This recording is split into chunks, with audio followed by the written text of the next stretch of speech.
I'm Shaw Grigsby. You're watching the Real Deal Fishing Show.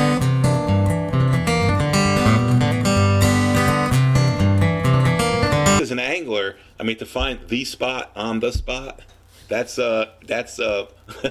figuring it out a little. Yeah, the guy that, I don't know, probably one of the best anglers that ever been is a guy named Bill Seamanfeld.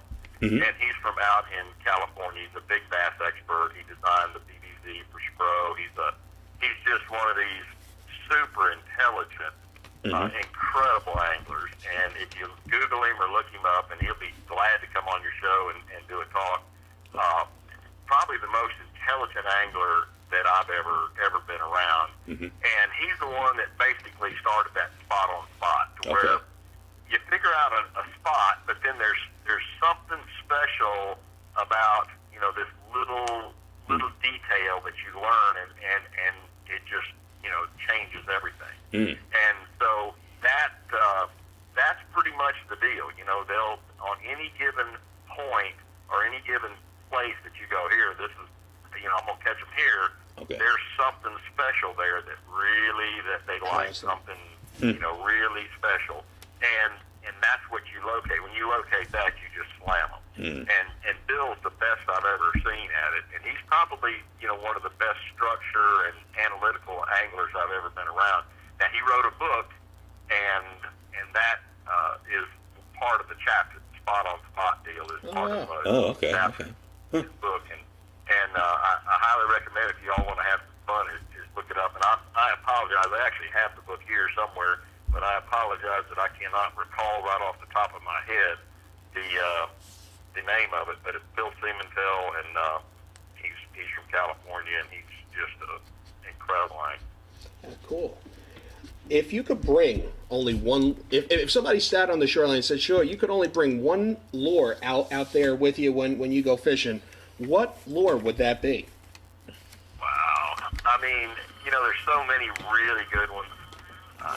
One of the ones I made so much money on this year is that 1.5 from Strike King, the KVD, Dave Van Dam 1.5. And that, to me, has just worked so many different places. A jig, to me, that hack attack heavy cover swim jig is probably as good as it gets. I mean, it's got a heavy hook, and I can swim it, and I can pitch it, and I can flip it, and I can do everything with it. And I can fish it out deep ledges, and it doesn't require a whole lot of maintenance. So, that's one that stays on my rod all the time. Right. I'd have to, and then of course, soft plastic and everything. I'd probably, if somebody said you could only bring one, it'd probably be a jig. Wow. That hack attack heavy cover swim jig. Okay. I want to ask you about something here. I'm reading the article in Bassmaster Online. Shaw Grigsby redeemed on Harris Chain of Lakes. There's nothing missing from his stellar resume except the Classic Championship and Angler of the Year. Yep. That's sad that never have won either one of those. I had Angler of the Year wrapped up in I think it was 95 maybe. Yeah, 1995. Had it wrapped up. We had a point system, and I was way ahead. The 100-point system, I was 25 points ahead going into the final tournament, and still managed to blow it. Wow. So, that's one of the real disappointments in my lifetime. And I've been, second, third, fourth, and bunches of, different times for Angler of the Year. And I've been second in the Classic, so, just sometimes things don't fall in place and you don't end up getting it. I've had a great career, and I can't complain about a thing, and I'm very religious in the sense that I know that God has a plan for me, and God's I know that time puts me where it is, and if it's time for me to win one, it's gonna, I'm gonna win it, and if it's not, that's fine. If it's not meant for me, everything that happens to you in life makes you who you are, and you get strengthened by it, and the biggest thing is to not let bad things drag you down, but let bad things make you stronger. Right. And so when things like that really hit you, and you realize, hey, I've never won the Classic, and all, it just makes me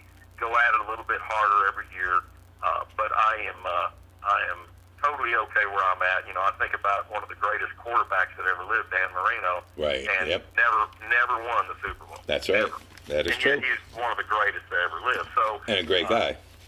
You know, and I'm not one of the greatest that ever lived by any means, but you know, I'm not chopped liver neither. I'm okay. You know, I've done what I've done. I've won. I've been very blessed to win the ones that I've won and do what I've done in the sport and make a living for a very long time. And you know, when you make a living doing something you truly love to do, that's a great blessing. And so, you know, I've been very blessed and had a great time with it. And so, yeah, would I love to win it? You betcha. Am I trying hard every year? I try hard to get to the Classic, and then I pour everything into that Classic. I mean, I get there pre-fish, and I just try to think and analyze and figure out all the little details, and you never know. Sometimes you do good, and sometimes you do bad. Now, when you get to a place and you do the pre-fishing, are you trying to hook set the fish, or do you just let them bite and then you let them go? Like, yeah, how's that work? Actually, in the sense of pre-fishing, I might catch one or two, and I shake. If I'm in an area, I'll shake them off. Okay. So, you know, just because you go, hey, this is working pretty good,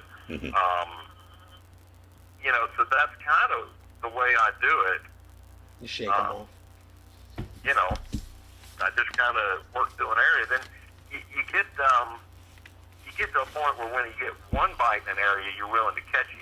And when you start getting two or three or four, you're shaking them off. Okay. You shake them off, and then you go, ooh, this is a pretty good area. Yeah. And shaking them off is an art in itself. A lot of people think that you know, give them line and, you know, do whatever, and that's the wrong thing to do. They'll swallow your bait. So, you know, most of the time, so when you're going to shake one off, you just tighten up on him. You know, when he bites, you tighten up and kind of put some tension on him, and then they usually just spit it out, and then you reel it away from him.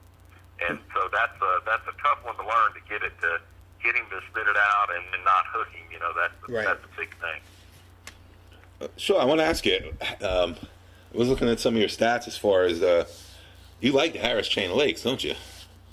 You know, I've done very well there. Right. Yeah. And you know, made some good money there, and I've done well in Texas. I've done, you know, well in Georgia. So, you know, there've been some different places.